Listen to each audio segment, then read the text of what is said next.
Қайырлы күн достар, менің арнама қош келдіңіздер. Сіздермен Айгерім. Бүгін сіздерге қол жетімді заттардан тұратын, уақытыңызды көп алмайтын американдық панкейктің жасалу жолын көрсететін боламын. Видеоны міндетті түрде соңына дейін көріңіз. Таңғы асқа жасап көрсеңіз болады, уақытыңызды көп алмайды. Дәл осы рецепт бойынша 30-40 шақты панкейк шығады.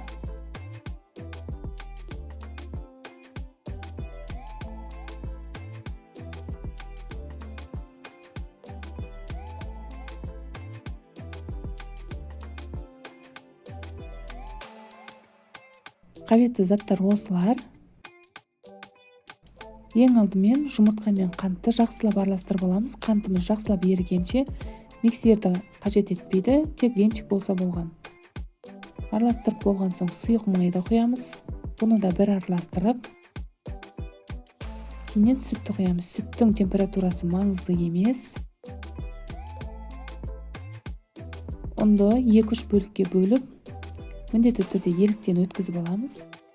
Кейін жақсылап араластырамыз. Ешқандай түйіршік қалмауы керек.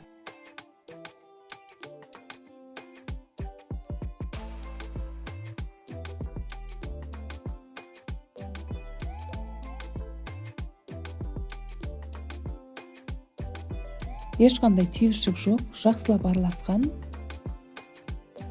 Енді қызып тұрған табамызға бір қасықтан құйып шығамыз.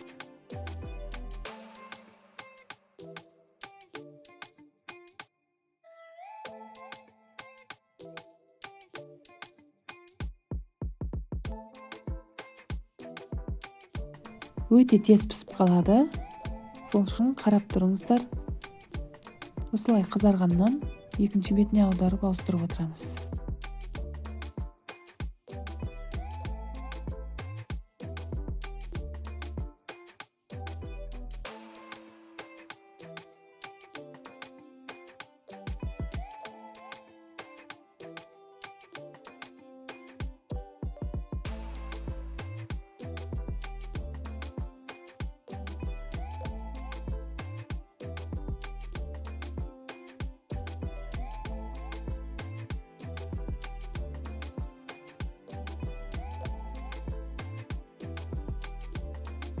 Панкейктеріміз дайын. Сіздер де дәл осы рецепт бойынша жасап көріңіздер. Бір жасағаннан-ақ көңілдеріңізден шығатынына сенімдімін. Таңғы асқа балаларға жасап берсеңіздер, өте керемет таңғы ас. Бетіне өздеріңіз білесіздер, қалаған нәрселеріңізді қоссаңыздар болады сәндік үшін.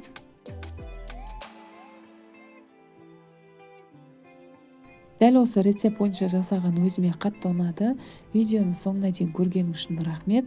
Менің арнама тіркелмеген болсаңыз тіркеліп алыңыз. Алдағы уақытта күнделікті қол жетімді заттардан жасалатын тәттілер мен тағамдарды салатын боламын.